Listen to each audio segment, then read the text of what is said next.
Hello, my name is Maitri Singh. I am from Sultanpur, Uttar Pradesh. I'm a postgraduate in English Literature and I'm also associated with an organization named Association for Parivartan of Nation, wherein we work to provide good and high quality education to underprivileged children.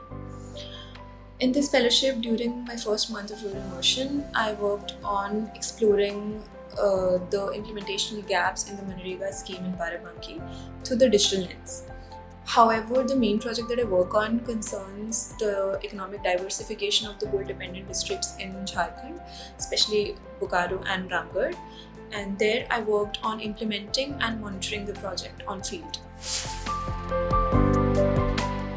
During my post-graduation, I was involved in research and therefore I was looking for similar opportunities. However, I wanted to work on topics that are very relevant in the contemporary scenario, and this fellowship offered me a space where I can work on such topics such as digital and climate change, etc. So I was immediately interested in the fellowship. Well, generally the work that I was doing, whenever it was appreciated on field or otherwise, were the moments that stood out for me. However, one key milestone that I'm particularly proud of is when we were able to conduct an FGD of informal coal workers. So to give you some background, informal coal workers are the people who steal coal and then sell it to the normal people and then earn money out of that livelihood. But these are the kind of people that are not considered usually whenever any policy decision or anything, any research of such kind is happening on field because the workers are hesitant, etc. And because of this reason, I was advised, first of all, to not go alone and do the FGD, and then basically I should be accompanied with some expert, etc. But it was not possible that day. But our field activity was planned beforehand, so we had to do it, and we could not cancel on people because they were waiting for us. And then we were advised that, please ask very basic general questions, don't go into details. But when we went there, we were able to earn the trust of the people. By asking questions like, how do you manage? Don't you think that the system is unfair to you, etc., etc. And then, and which is true in some sense. And they were finally comfortable, and then they shared a lot of details, and we assured them that their details won't be shared publicly and with their personal details, etc.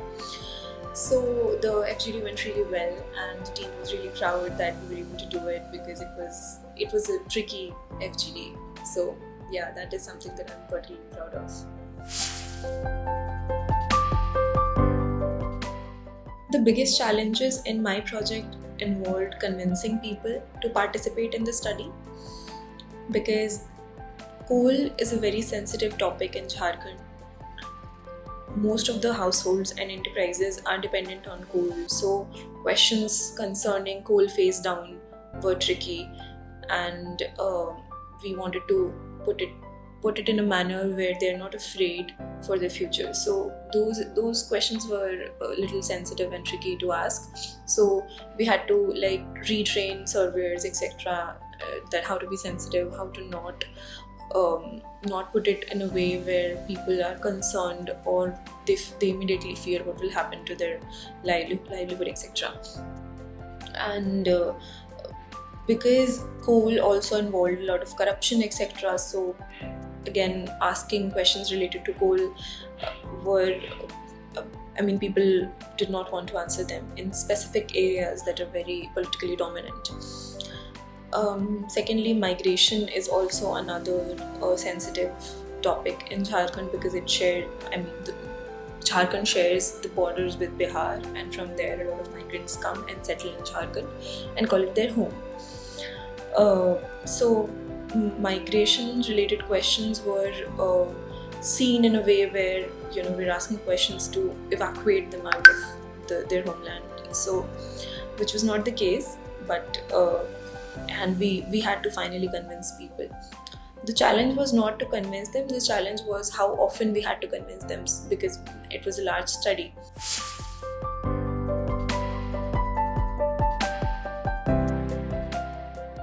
Before joining DF, I had some idea about the digital gap that exists in India. However, to witness it from your own eyes is a completely different experience altogether. When I went to Barabanki and talked to a lot of people, and that included children and women, elderly people as well, I realized that the kind of concerns that we have related to digital are also very, very different.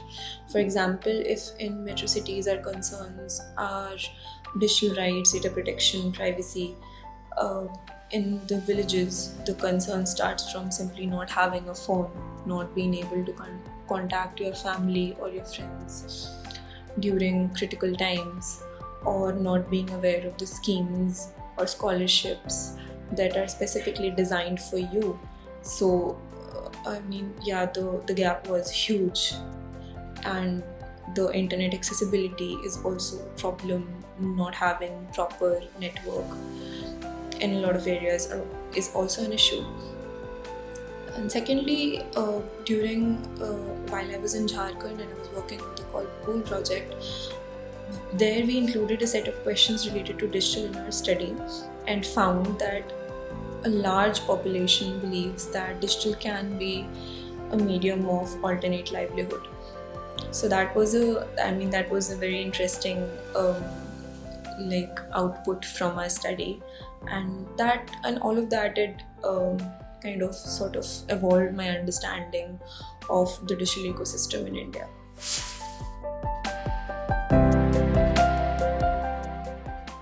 Well, the project that I worked on sort of gave an opportunity to the people, to the stakeholders, the households, as well as the enterprises, an opportunity to talk about their issues related to employment, schooling, bureaucracy, investment, capital, infrastructure, etc., and what are their expectations and needs, and what can government do to support them in the process of diversification. So we kind of gave an opportunity and platform for them to talk about their issues, and as well as how do they want to resolve those issues, in their own way possible.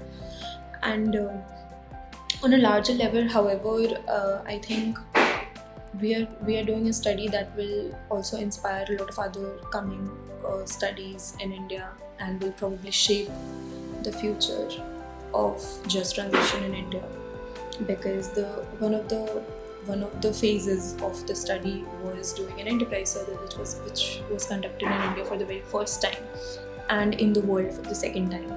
So it's a huge project, and it is trying to make a positive impact in the community.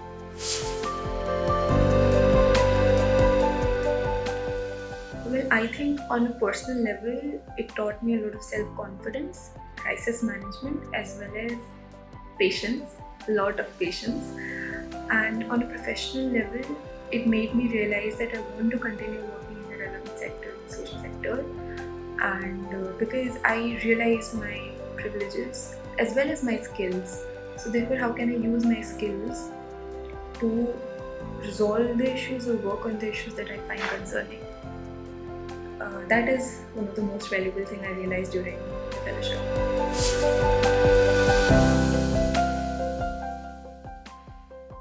If you're someone who wants to work in India's socio-digital ecosystem, I think you should start from the field, from the rural areas, because it will expand your existing knowledge as well as perspective. It will make a huge difference when it comes to what you think is important and how you think this can be resolved. It will help you identify the real gaps, because on paper everything looks really good, everything looks comprehensive, but when you go on the field, you experience a lot of different challenges. So if you want to go in policy making or even research, start from the villages or from the rural areas, and then go make your way from there.